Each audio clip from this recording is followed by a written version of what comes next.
Well, we're going to look at more detail now at the situation in Syria and how the opposing positions of Russia and the United States and their allies could play out.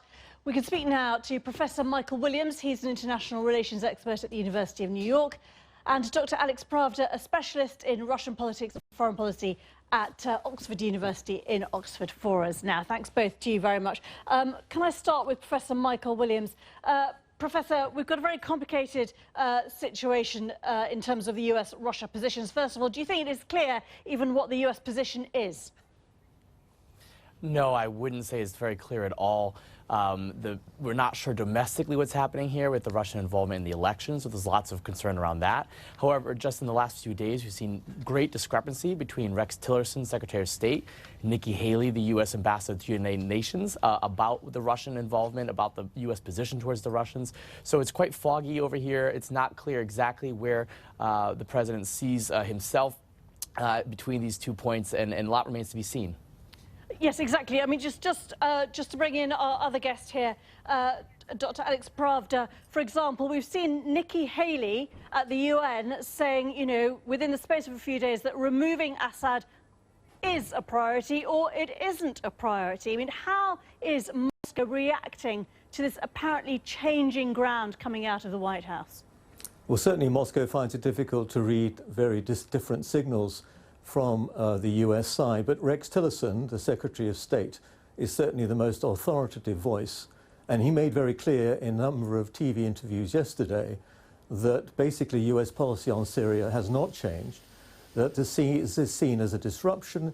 He described the whole incident perhaps as an example of incompetence of the Syrians, of Assad outwitting the Russians, rather than an example of complicity together between the Russians and the Syrians. So I think he's taking a very transactional, pragmatic attitude, and that's the one to which I think Moscow will respond relatively positively. So, Professor Michael Williams, do you think there that the US this week can offer some sort of deal that will try and come to some sort of agreement with Russia? Well, I think certainly they're going to be interested in having some fundamental talks during the Secretary of State's visit, trying to establish a sort of a floor and a basis of operations for the relationship. The problem is the president is facing some severe criticism at home from senators like Lindsey Graham and John McCain and Marco Rubio, who are going to keep pressure on the administration to toe a harder line on the Russians.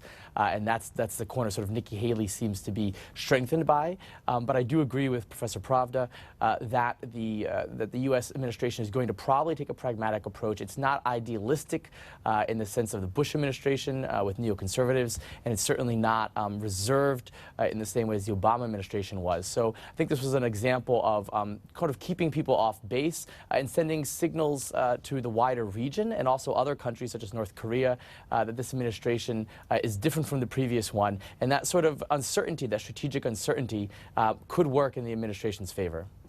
And Dr. Pravda, I mean, what about speculation, for example, that Syria is less of a distraction, less important for Moscow than it might be for other parts of the world? Actually, they're still, you know, focused on the Ukraine, and that if America and the European allies are bogged down further in Syria, that is almost helpful to Moscow. It is. I mean, Syria has always been instrumental from Moscow's point of view, instrumental to getting a foothold in the wider Middle East, and secondly, most importantly to Putin, getting a position as equal at the top table with the United States, not in this case with China, but in the top three, basically, in dealing about this issue. And I think the sort of approach that Tillerson's taking, that they're going to take forward, talking about Russia cooperating with, first of all, making sure there are no more chemical weapons used, secondly, making sure the ceasefire holds of some kind, and establishing zones of stability through the Geneva process. In other words, sitting up at the table with the Americans, basically, and that's what Russia wants to hear. It was interesting that the Russian reaction to all this, despite the media hype on both sides, in fact, was quite moderate. There was no cancellation of the Tillerson visit, and most importantly, perhaps, they've only suspended military cooperation, deconfliction as it's called, between the Russians and the Americans. This has not been cancelled. So I suspect, in reality, in the background, this is seen as a stress test, as a disruption, and as long as Tillerson deals with them in a very tough, engaged and pragmatic way and allows them to save face, we might see the process going forward. OK. Dr. Alex Pravda, Professor Michael Williams, thanks both to you very much indeed.